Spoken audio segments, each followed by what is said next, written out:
Sykes says she's walking in. Does anyone see her walking in?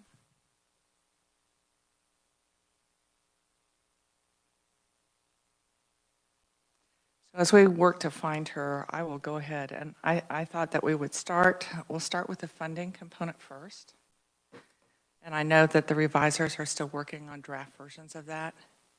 And when we have draft versions, we'll make sure that that's available to everyone in public, but particularly first dibs is for the committee members. So what we would like to recommend is that we appropriate $100 million of ARPA funds in fiscal year 22 and fiscal year 23 in place of $100 million SGF in fiscal year 22-23, and that we appropriate that $200 million of SGF to K-12 education in fiscal year 2024, with the caveat that it must be distributed through the formula as not to disturb equity. So we would keep that funding whole, but what we would be doing is appropriating that $200 million SGF to K-12 education for FY24. If there are any questions, I'll stop there.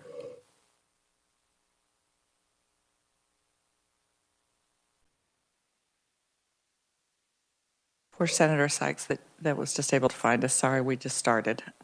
So we are making a funding recommendation, but the revisers are still working on language for that. Representative Hoffman. Thank you, Madam Chair. How will that be distributed out, I guess? What's the mechanism that you're going to use to decide where that $100 million comes from? It's going to be from we are not changing the formula. It is simply moving, appropriating the $100 million of ARPA funds. So, and then that in place of $100 million SGF.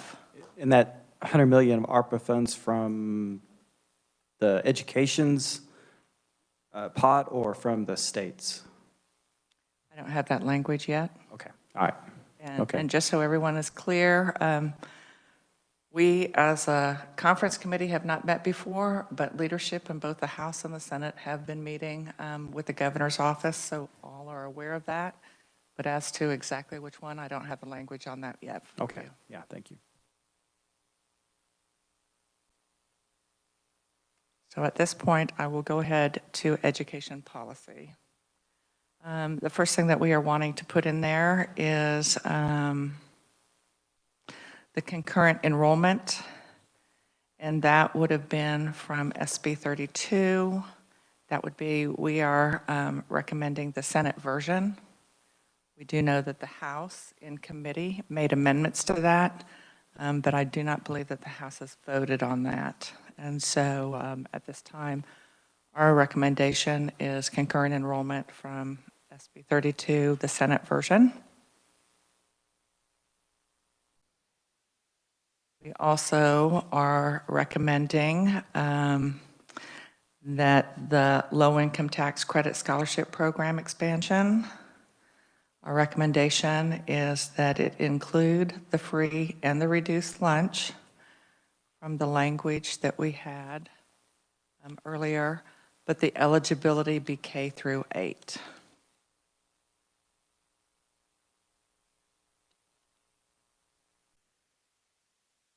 That's the low-income tax credit scholarship that's already in existence, that the eligibility be K through 8. So kindergarten through 8th grade, that would be elementary through middle school.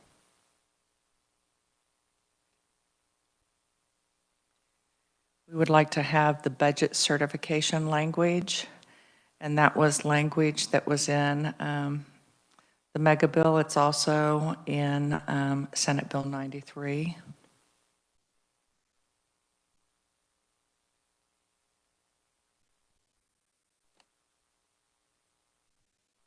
We would like the Senate's version of at-risk services eligibility. And along with that eligibility, we would like the language from Senate Bill 173 for the extending the high-density at-risk student weighting. So that increases, that eligibility includes the dyslexia students that have been identified as having dyslexia or expressing what would is considered to be characteristics of dyslexia. And so we would like that language of SB 173 to be added.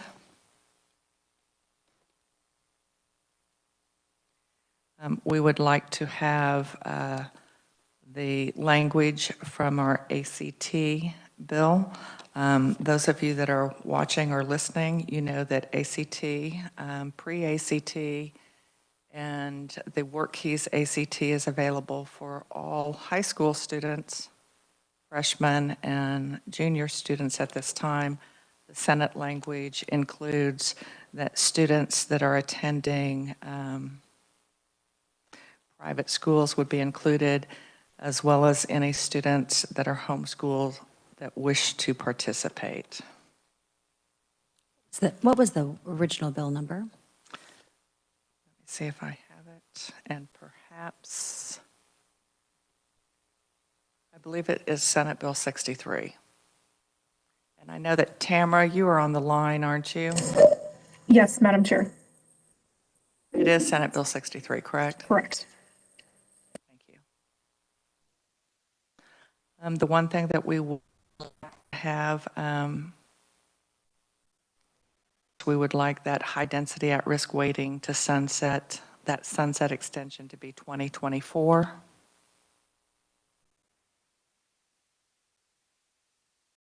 I know that there is not a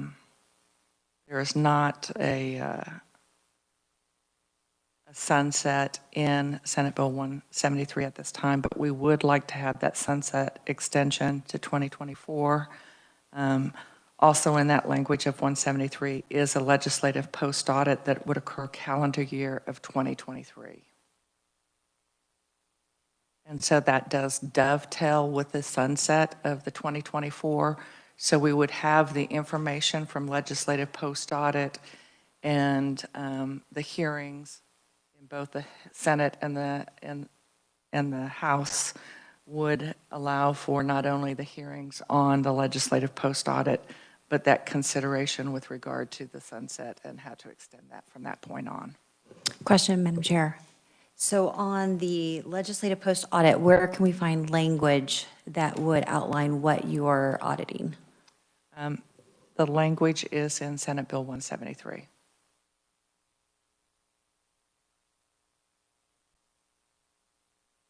And that is going to be specific to what are the outcomes that we are experiencing, how the high density and at-risk funding and the at-risk funding, what programs are being used, what are some of the measurable outcomes with regard to the use of those funds. All right, Madam Chair, I'm looking at Senate Bill 173, and one of the items that you've listed is the entire content of Senate 173. So is that maybe I misunderstood item number 5? Item number 5, which is the sunset, it puts in a sunset. Currently, 173 does not have a sunset. Okay, so that's an addition, but all contents of 173 are included with the sunset. Is that correct? Correct. Part of your offer. All right.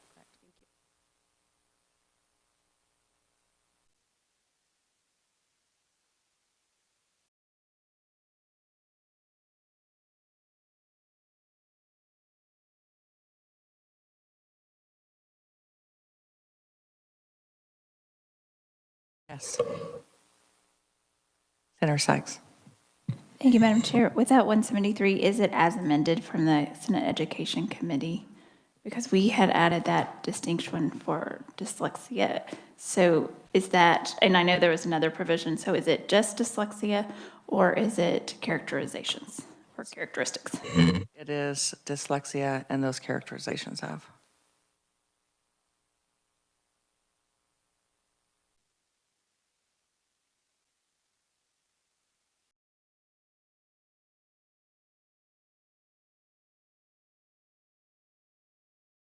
Just as a point of clarification for that, what we know is right now we don't have enough folks within our school districts that are able to make that diagnosis. We also know there are not enough experts out there that can make that diagnosis, but we certainly know what the characteristics are. And so, I see that that language could essentially, in years to come, perhaps change as we have more folks trained within our school districts. And I think that's one of the important components of 173, for those of you that didn't participate in our hearings, is in years past, the at-risk funding and the high-density at-risk funding, the Kansas Department of Education did not allow that those funds could be used for teacher, educator training, and that changes. It allows those funds to be used for that training. And so if we're going to have meaningful in-service sessions for our teachers, if we're going to let them participate in summer training and so forth, it's only appropriate that if it's training for programs and addressing the issues for children that are fit into that list of being at risk, it's only appropriate school districts have the leverage to be able to utilize those funds.